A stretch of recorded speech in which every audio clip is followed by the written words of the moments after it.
So presently we've recorded about 170 deaths based on this coronavirus. I mean, people are really, really concerned. Now, we hear that in China, we have a quarantine center that is being built for 1,000 people, that can accommodate 1,000 people. What are we doing here in Nigeria? You can give us a bird's eye view of what is happening, because people are concerned. What is happening in the ports? What should people do as corporations? What should we do as individuals? So let's start from the level of the government and the bodies that we have out there. What do we have in place? Okay, thank you. For starters, we have not recorded a case in Africa, except of Nigeria. Okay. Even though there's been a suspected cases in 3 African countries, in Kenya and some other, other 2 African countries, but they are suspected cases, and we have, and I repeat, we don't have a case yet in Nigeria. Right. However, government has been able to leverage on the gains that we had during the Ebola virus disease control they had in 2015, to be able to cater for, and we know that we had a lot of applause at the time for the work that Nigeria did in combating the Ebola virus disease. So right now we are leveraging on those structures, and then Nigeria, we are prepared, for any case that might be coming to Nigeria. Okay. In terms of what government has done, yes. I'm aware a few days ago, the Minister of Health for Nigeria, Dr. Inahire, announced to the country that a National Emergency Operation Center was activated. This is a multi-sectoral team of professionals all around the country, with partners all around the world, W.H.O.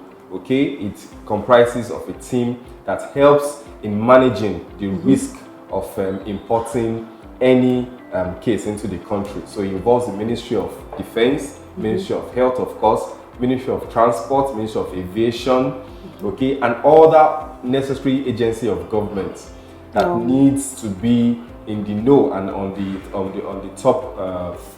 top front, okay, in battling whatever that might come into the country.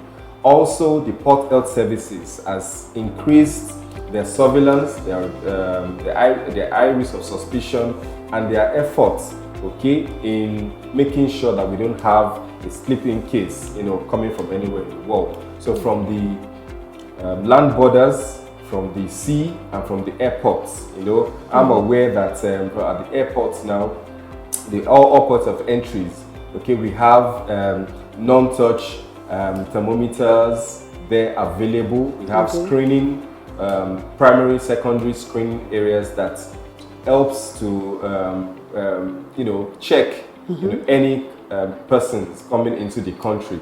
So a travel history is gotten from any persons who is coming from a country of interest or country where a case or a suspected case has been reported.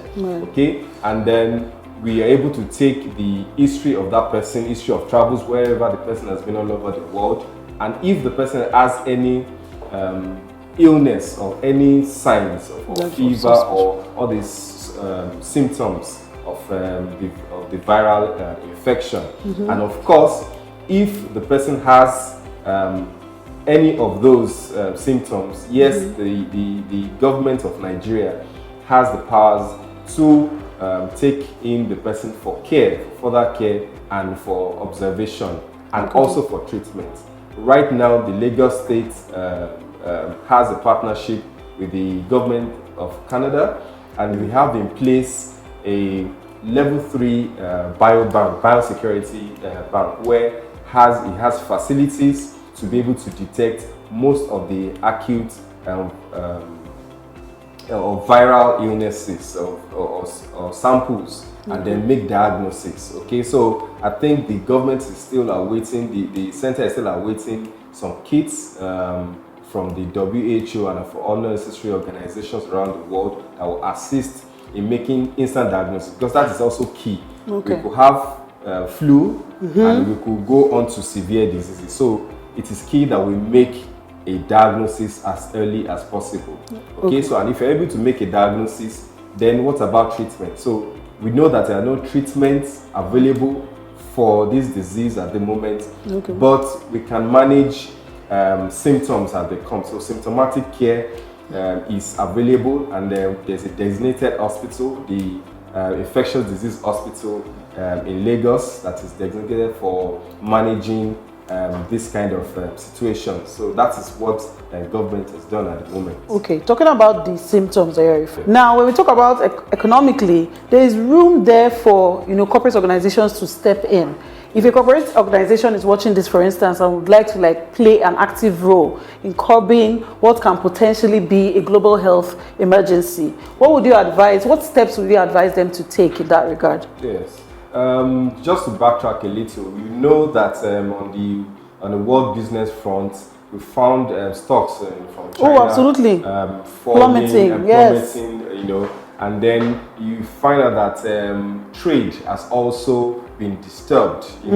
People are moving out of affected areas. Flights are not allowed to go into those areas. So trade and then business is really, really affected.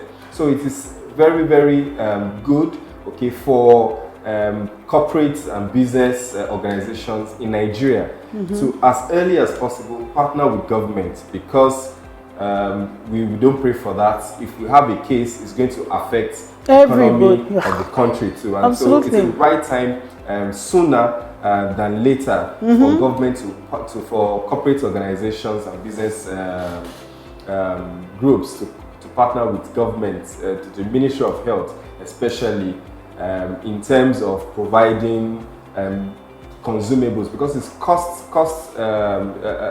it really costs a lot, to provide consumables in terms of providing masks, face masks, screening tools, especially at the point of entries, in terms of treatment too, in laboratory diagnosis. Is a lot. It's capital intensive, for those things to happen. And so business organizations and the corporate body can partner with governments at different levels, even in making awareness. So the media houses, the CSOs, can partner with government in moving, just like you are doing. And it's a fantastic, and I don't think anybody is out there pushing this information, on what can be done. It's a lot that we can do, and then we can put in money, to treatment centers, to provide, gowns, to provide personal protective devices,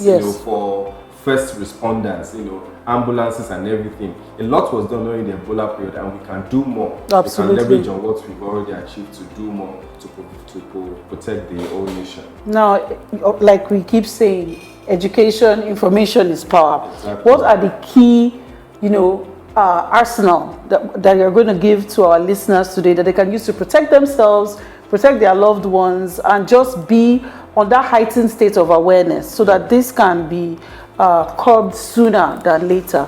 Yes, thank you. So to everybody that is listening and watching, it is essential that we protect ourselves at all times. I say that because in the boxing ring, the referee tells the two boxers, protect yourself at all times. So don't let your guards down. Second thing we need to do is to make sure that our environments are clean. Okay? We should maintain a clean environment at this time.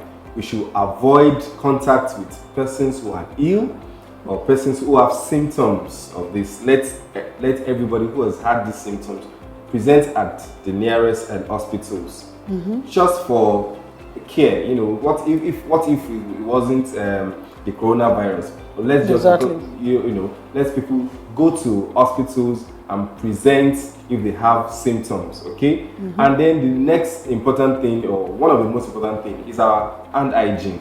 Absolutely. Okay? This is the period where we need to go back to our Ebola days and wash our hands. Okay? Wash our hands with soap, and under running water. Okay? We need to keep our hands clean at all times and avoid placing hands on surfaces, avoid contact with persons who have illness, and then for people who bury the dead, they must also be protective at all times, you know, when they are doing all that, you know, ensure that we keep ourselves, we keep our contact, our close relations to ourselves, and ensure that, you know, when we have slightest of symptoms, we are quickly presenting at the hospital where they can make a diagnosis and treat as early as possible. And that's the only way we can prevent fatalities. Absolutely. Thank you, Dr. Oluwole, for joining us. Thank you very much. You're always amazing. And of course, bottom line is we really have to take responsibility for our own health, for our own hygiene. And of course, it's our sole civic responsibility to share this information with as many persons as possible. Please, as a corporate organization, if you want to help, information is never too little. Keep putting the information out there. We really believe in every Nigerian that we're going to take what we've heard from this episode and apply it appropriately. Thank you so much. Till we see next episode, stay healthy.